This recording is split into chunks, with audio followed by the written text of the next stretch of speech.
தமிழ்நாட்டில் வடகிழக்கு பருவமழை கடந்த 16ஆம் தேதியிலிருந்து துவங்கி இருக்கிறது. தொடங்கி தமிழ்நாடு முழுவதும் பரவலாக மழை பெய்து கொண்டிருக்கிறது. நம்முடைய வருவாய்த்துறையின் கணக்குப்படி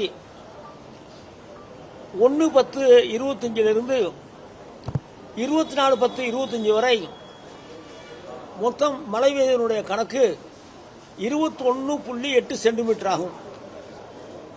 இது இயல்பாக பெய்யக்கூடிய மழையை விட அதிகமாக பெய்திருக்கிறது. பொதுவாக வானிலை ஆய்வு மையம் நம்மை எச்சரித்திருப்பது வடகிழக்கு பருவமழை இந்த தடவை அதிகமாக மழை பெய்யும் என்று சொல்லி வானிலை ஆய்வு மையம் நமக்கு தகவல் சொல்லியிருக்கிறார்கள், எச்சரித்தும் இருக்கிறார்கள். அந்த அடிப்படையில் வேண்டிய பணிகளை செய்து கொண்டிருக்கிறோம். தற்சமயம் தென் வங்கக்கடல் பகுதியில் உருவாகியிருக்கிற மொந்தா புயல் முதல்ல நம்முடைய சென்னையை நோக்கி வருவதாக நமக்கு தகவல் இருந்தது. இப்பொழுது அது ஆந்திராவை நோக்கி நகர்ந்து கொண்டிருக்கிறது. ஆந்திராவை நோக்கி நகர்கிற நேரத்தில் அதனுடைய ஒரு பகுதியாக நம்முடைய சென்னையை சுற்றி இருக்கிற மாவட்டங்களில் மழை பெய்யக்கூடிய வாய்ப்பு இருக்கிறது. அந்த தகவல் எங்களுக்கு கிடைத்தவுடனேயே சம்பந்தப்பட்ட மாவட்ட ஆட்சித்தலைவர்களுக்கு நம்முடைய முதலமைச்சர் அவர்கள் அறிவுரை வழங்கியிருக்கிறார்கள். தகுந்த அந்த 3 மாவட்டங்களில் தகுந்த நடவடிக்கை எடுக்க வேண்டும் என்று சொல்லி முன்னெச்சரிக்கை நடவடிக்கை எடுக்க சொல்லி நம்முடைய முதலமைச்சர் அவர்கள் அறிவுறுத்தி இருக்கிறார்கள். அதேபோல 24/10/2025 என்று கடலுக்கு மீன்பிடிக்க சென்றுள்ள படகுகள் கரைக்கு திரும்ப அறிவுறுத்தப்பட்டிருக்கிறது. அவங்க ரொம்ப தூரம் போயிருக்காங்க. நிறைய தூரம் அவங்களுக்கெல்லாம் சொல்லி வேகமா வர சொல்லி அவங்களையும் நம்ம சொல்லியிருக்கோம்.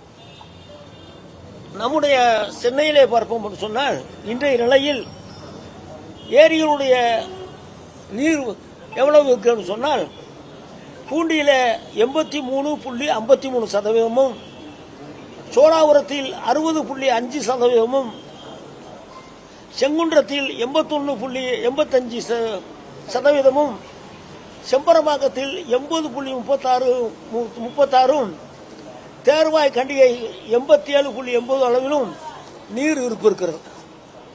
மாண்பு முதலமைச்சர் என்ன அறிவுறுத்திருக்கிறார் சொன்னால், WRD நீர்வளத்துறை வருவாய்த்துறையோடு இணைந்து நீர்மட்டத்தை கண்காணிக்க சொல்லியிருக்கிறார்கள். எவ்வளவு மழை பெய்து தண்ணீர் வருகிறதோ அதை தேக்க முடியும் என்று சொன்னால் தேக்கலாம். தேக்கம் இன்புட் அதிகமாக இருக்கும் பட்சத்தில் தண்ணீரை வெளியேற்றுகிற பணியை WRD துறையும் வருவாய்த்துறையும் இணைந்து அசம்பாவிதங்கள் நடக்காத அளவிற்கு முன்னெச்சரிக்கை நடவடிக்கை எடுக்கிறோம். அதேபோல தண்ணீர் திறந்து விடுகிற நேரத்தில் கரையோரத்தில் இருக்கிற மக்களுக்கெல்லாம் நாங்கள் அறிவுரை சொல்லி அவர்களை சரியான இடத்துல வைக்க சொல்லி நாங்கள் அறிவுறுத்தி இருக்கிறோம்.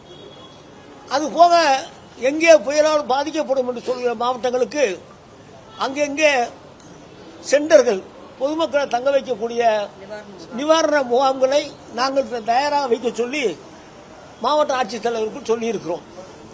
அது மட்டுமல்ல, அரிசி, பருப்பு, பால் போன்ற பொருள் எல்லாம் தயார் நிலையில் இருக்க வேண்டும். ஆட்கள் வந்த பிறகு அதை கொண்டு வராமல் வருகிற நேரத்திலேயே அவர்களுக்கு வழங்கக்கூடிய அளவிற்கு தயார் நிலையில் அதில் வைக்க வேண்டும் என்று முதலமைச்சர் அவர்கள் ஆணையிட்டிருக்கிறார்கள். இந்த பணிகளை செய்து கொண்டிருக்கிறோம். இந்த புயலால் பெரிய பாதிப்பு இருக்காது. ஆனால் மழை கட்டாயம் நம்முடைய இந்த 3 மாவட்டங்களுக்கு கட்டாயம் மழை இருக்கும். அதை மாண்பு முதலமைச்சர் அவர்கள் நேரடியாக அவரே ஆய்வு செய்கிறார்கள். அன்றைக்கு நான் கூட சென்னை ஊரில் இருந்தேன். சிஎம் இங்கே வந்துட்டாங்க. நாங்கள் பதறி போனோம். சிஎம் வந்தப்போ இவங்கெல்லாம் ஓடி வர்றாங்க. ஒரு பணியையும் சிஎம் முதலமைச்சர் அவர்கள் அவர் பார்த்து செய்தால்தான் அவருக்கு திருப்தி. அவருடைய குணம் என்னன்னா, எந்த காரியமாக இருந்தாலும் அவர் பார்க்கணும், அப்புறம் தான் அவர் திருப்தி வரும். ஆகவே திருப்தியாகப்படக்கூடிய அளவிற்கு ஒவ்வொரு பணியும் செய்து கொண்டிருக்கிறார்கள். அதே போல நெல் கொள்முதல் பணிகளும் மாண்பு முதலமைச்சர் அவர்கள் விரைவுபடுத்திக் கொண்டிருக்கிறார்கள். அந்த பணியும் அங்கே இருக்கிற விவசாயிகளுக்கு நஷ்டஈடு வழங்குவதில் விவசாயத்துறை அதிகாரிகளும் வருவாய்த்துறை அதிகாரிகளும் கணக்கெடுத்துக் கொண்டிருக்கும். அந்த மாவட்ட ஆட்சித்தலைவர்கள் கணக்கெடுப்பு முடிந்த உடனடியாக அந்த பணம் வழங்குவதற்கு வேண்டிய வேலைகளை நாங்கள் செய்யவிருக்கிறோம்.